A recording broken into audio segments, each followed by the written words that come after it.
Hello, everybody. My name is Royal Siu, and I am one of the SI leaders for Pharmaceutics and Medchem for the 2018-2019 year. So today, we'll be talking about active targeting. Active targeting is a modification of a drug or carrier system to give it selective affinity. Now, we'll go ahead and see how antigens and linkers come together to become an antibody-drug conjugate, or an ADC. So with this, we'll go ahead and talk about antigen specificity and targeting. Now, antigens and the respective antibodies that it binds to are very specific. Now, the example that I like to give is this toy. So imagine each of these little blocks as antigens and these holes as antibodies. So obviously, if you have, let's say for example, this triangular block, it won't fit inside of the circular hole. However, if you were to put it into the triangular hole, it would fit. Similarly, inside the real world with antigens and antibodies, they're very specific. So if you were to have a slight difference in how the block looks, it will not be able to bind to the antibody. Now, with antigens specifically, we want to have three factors that we measure: absorption, activation, and retention. So absorption means we need to design a drug to absorb at a site while avoiding other sites. For example, we want to hit the stomach and not let it absorb it into, let's say, the pancreas. Because if we hit the pancreas, then we'll have adverse effects that we don't want. The next one is going to be activation. What that means is we need to release the drug at the certain site. This can be done through enzymes, metabolisms, or simply being released from a larger component. Next, we have retention. This means we need to keep the drug at the site of action to benefit from the absorption and the activation. We don't want it to leave early on, otherwise we won't get the desired effect. Now, there are several challenges to drug targeting. For example, for physiological barriers, they can be things such as the skin, which is an external barrier, or can be cell-based barriers. Now, those are things like lysosomal degradation. Next is going to be biochemical challenges. Now, this lies in trying to find your ideal target. For example, are you targeting a GPCR, a G-coupled protein receptor, or maybe an enzyme, or maybe a protein? The world can be anything you want it to be when you're targeting biochemical markers. Next is pharmaceutical challenges. So pharmaceutical challenges lies in how to make a drug so it's both safe and efficacious, or work really well. Now we're going to go ahead and talk about linkers. So linkers are used as bridging components to help deliver the medication to a target site. So for example, if we have the medication right here, I'm just going to designate it with the medication. Just imagine like a little bridge to whatever type of component you have. So on the right side, you'll see examples of linkers. We'll go ahead and focus on the conjugate linkers because those are the easiest to figure out. So right here, we'll have the red component as our linker. This is going to be our drug molecule. This is going to be kind of the binding portion that we want to bind the drug molecule to. And this is the target moiety, or whatever binds to the end outcome. Now, of course, there are several other types, but the conjugate one, it's probably the easiest to recognize just because it's so simplistic. Later on, I'll have a slide, or on the next slide, I'll have another example specific for ADCs. Now, there are two main types of linkers. There's going to be the cleavables and the non-cleavable. There are many more than just these two, but for now, we'll go ahead and focus on these two. So for cleavable, they rely on the physiological environment to remove the bond.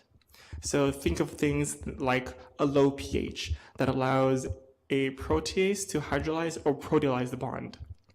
Now, just because they're cleavable, they're more prone to having adverse reactions in vivo or inside the body. These come about due to having other types of enzymes that may cleave the linkers in areas that you don't want it to release.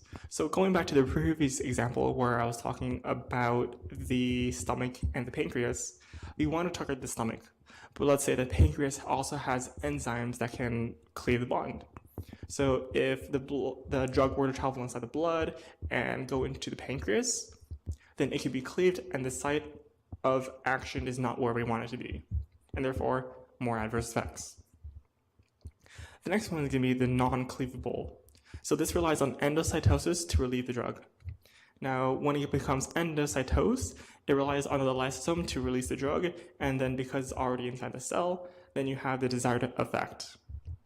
Now, as conversely to the cleavable portion, these are more efficacious in vivo and they have less side effects. Now, they're more efficacious and have less side effects because, as I mentioned before, they must be endocytosed. So as such, they're already inside of the designated cell and it works really well. Next, we're going to be talking about antibody drug conjugates. So over here, you'll see a picture of what a ADC looks like. You can see it's composed of 3 parts: the antibody, the linker, and the cytotoxic agent or the drug. Now this one is specifically targeting, say, cancer cell, so that's the reason why it's cytotoxic agent. And then just as a review of what a monoclonal antibody is, just because that's how these antibodies are made, you introduce a antigen to the animal. So it can be anything you really want. And then you go ahead and harvest plasma cells that produce the antibody of interest to you. You go ahead and combine those with cancer cells, and then it'll create a fusion of endless replication. Filter these cells by culturing them with your target, and then harvesting cells to create your monoclonal antibodies. Anyways, going back a little bit, the linker is right here, and they're used to attach the cytotoxic agent to the antibody and help it deliver to the targeted site. Now here's an example in totality to wrap it all together. We have an antibody drug conjugate right here with a certain receptor as its target. Here's the receptor, and then here is the drug.